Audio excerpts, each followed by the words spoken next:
السلام علیکم ورحمۃ اللہ وبرکاتہ۔ امید کرتا ہوں کہ سبھی حضرات خیر و عافیت سے ہوں گے۔ نصیحت کے طور پر ایک بات عرض کرنی ہے، سبھی حضرات باغور سماعت فرمائیں کہ اگر مسلمانوں کی امیری دیکھنی ہو تو آپ شادی بیاہ کے موقع سے یا کسی اور فنکشن یا بیکار کے رسومات میں آپ دیکھیں گے کہ انسان بے تحاشا اور بغیر سوچے سمجھے نہ جانے کتنا خرچ کر دیتے ہیں، اور ان کو تھوڑی دیر کے لیے افسوس تک نہیں ہوتا، اور اس پر وہ چرچا بھی میرے خیال سے نہیں کرتے ہوں گے۔ اور اگر غریبی دیکھنی ہے مسلمانوں کی تو آپ جمعہ کے دن دیکھیں گے کہ صرف چھن چھن کی آوازیں آئے گی، اور اکثر آدمی اپنے جیب کے اندر ہاتھ ڈالیں گے کہ شاید میرے جیب سے نوٹ نہ نکل جائے۔ یہ حالات ہے ہم مسلمانوں کو۔ میرے بھائیوں، ایک بات آپ دھیان سے سن لیجئے اور غور و فکر کیجئے کہ ابھی کے وقت میں ہمارا جو دین اسلام، مذہب اسلام جو باقی ہے، صرف مسجد اور مدرسے تک محدود ہے۔ اور یہ بات کوئی فیک نہیں ہے، آپ اس پر ریسرچ کیجئے اور اپنی آنکھوں سے دیکھیے آج کے حالات میں کہ دین اسلام اب صرف مسجد اور مدرسے تک رہ گیا ہے۔ اس لیے کہ وہی انسان مسجد کے اندر سروں پر ٹوپی، کرتا پاجامہ پہن کر چلے آتے ہیں، لیکن وہی شخص شادی بیاہ کے موقع سے یا کسی اور فنکشن میں یا کسی پارٹی میں وہ اس لباس کو پہن کر نہیں جاتے ہیں۔ وہ شک میں پڑ جاتے ہیں کہ بھائی یہ بھی کوئی یہ ہے، مطلب ان کو انسلٹی محسوس ہوتی ہے۔ تو مسجد تک ہم آنے میں اپنے لباس کو، اپنے حلیہ کو چینج کر لیتے ہیں، لیکن نکلنے کے بعد ہم بدل دیتے ہیں۔ میرے کہنے کا مطلب یہ ہے کہ اگر اس طریقے کی حالات رہے گی اور ہم مسجد یا مدرسے کو نہیں دیکھیں گے، ان پر اگر ہم دھیان نہیں دیں گے تو میرے بھائیوں ایک بات یاد رکھ لیجئے کہ وہ دن دور نہیں ہے کہ ہمارے آنے والے نسلوں کا کیا ہوگا، ہمارا کیا ہوگا، ہمارا کیا ہوگا، اور یہ سارے منظر اپنی آنکھوں سے دیکھیں گے۔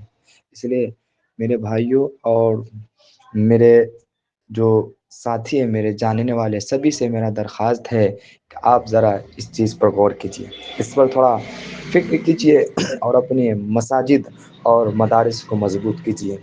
ابھی کے وقت میں اگر کسی کو مسجد کے نام پر یا مدرسے کے نام پر کچھ پیسہ مانگے تو بہت سوچ و فکر کرنے لگتے ہیں، یہاں تک 150 دینے میں وہ بہت سارا تبصرہ کرنے لگتے ہیں، کہاں کی مسجد ہے، کہاں کے مدرسے ہیں۔ میرے بھائیوں، اگر مان لیجئے کہ وہ مسجد تھوڑی دیر کے لیے، کہ وہ مسجد کو ہم نہیں جانتے، مدرسے کو نہیں جانتے ہیں، تو ہمیں 150 یا 200 یا 500 اپنے حیثیت کے سامنے دینے میں کیا حرج ہے؟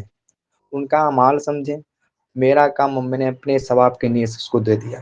اتنے سارے سوالات کرنے لگتے ہیں، اور ہم کیا کرتے ہیں، ہم ہوٹلوں میں بیٹھ کر، کسی دکان پر بیٹھ کر 150 کا ایسے ہی خرچ کر دیتے ہیں۔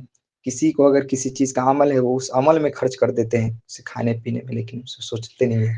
لیکن مہینے میں یا کسی ایسے موقع سے اگر مسجد کے لیے، مدرسے کے لیے کسی سے مانگا جائے تو بہت سارا سوال کرنے لگتے ہیں۔ یہ ہمارا ایمان ہے۔ میرے بھائیو، 150 سے کیا ہوتا ہے، 200 سے کیا ہوتا ہے ابھی کے وقت میں؟ لیکن اگر سبھی حضرات یہی 250 اگر کسی مسجد میں دیتے ہیں تو مسجد مضبوط ہوتا ہے، وہ مسجد اللہ کے گھر میں خرچ ہوتا ہے، کوئی کام میں وہ پیسہ خرچ ہو جاتا ہے اور اس کا ثواب ہمیں ملتا رہتا ہے۔ ہم مدرسے میں دے دیتے ہیں تو مدرسے کے بچے کھاتے ہیں، اور اس کھانے جو کھاتا ہے وہ جو لقمہ یا اس پیسے سے اس کو فائدہ پہنچتا ہے، اس فائدہ سے اس کو جو علم حاصل ہوتا ہے، وہ جو پڑھتے ہیں تو اس کے پڑھائی کا ثواب ہمیں بھی ملتا رہتا ہے۔ اتنے سارے آپشن ہیں۔ اور ایک بات یہ بھی یاد رکھ لیجئے کہ آج ہمیں اور آپ کو 100 یا 50 یا کچھ رقم، 150 کے بعد میں کچھ بھی رقم ہمیں دینے میں جھجک محسوس ہو رہا ہے، ایک بات یاد رکھ لیجئے کہ قیامت کی نشانی میں سے ایک نشانی یہ بھی ہے کہ وہ ایک وقت وہ بھی آئے گا کہ انسانوں کو، آدمی کو پیسہ بوجھ لگے گا۔ وہ ٹوکری میں بھر بھر کر کسی کے دروازے پر بھٹکیں گے، در در پر جائیں گے کہ آپ ہمارا پیسہ لے لیجیے۔ ہمیں بوجھ محسوس ہو رہا ہے تاکہ ہمارا کچھ کم بوجھ، ہمارا سروں پر پیسوں کا کچھ بوجھ کم ہو جائے، لیکن وہ انسان نہیں لے گا۔ لوگ صدقہ لے کر جائیں گے، لوگ وہ دروازے پہ میرا پیسہ لے لیجیے۔ ایسے وقت آئیں گے میرے بھائیو، ابھی جو نیکی کا موقع ہے، نیکی کرنے کا جو اچھا موقع ہے، آپ اس سب میں دل کھول کر حصہ لیجیے، ہے نا۔ اس وقت میں آپ دینا بھی چاہیں گے کسی غریب کو پیسہ لیتے تو کہیں گے نہیں ہمیں نہیں چاہیے، میرے پاس خود رقم ہے، میرے پاس خود پیسوں کا بوجھ پڑا ہوا ہے، میں خود چاہتا ہوں کہ میرا بوجھ کم ہو جائے۔ تو یہ باتیں ہیں، میرا مقصد یہ نہیں ہے کہ یہ باتیں ہم مسجد کے متعلق ہمیں مسجد کے متعلق ہم باتیں، یہ اہم نصیحت کے طور پر ہمیں آپ کو یہ باتیں بتائے ہیں۔ اب تھوڑا غور و فکر کیجیے اور اس پر تھوڑا دھیان دیجیے کہ آج کے حالات کیسے چل رہے ہیں، کہ لوگ اللہ کے راستے میں، اللہ کے گھر میں خرچ کرنے میں اتنا جھجک محسوس کرتے ہیں، اور کسی اور چیز میں تھوڑا سا بھی جھجک محسوس نہیں کرتے ہیں، ہے نا، تھوڑا سا بھی جھجک محسوس نہیں کرتے ہیں، اور نہ کوئی سوال نہ کوئی جواب اس میں پیش آتا ہے۔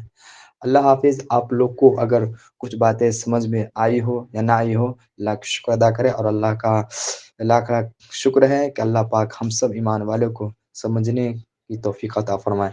خدا حافظ۔ السلام علیکم۔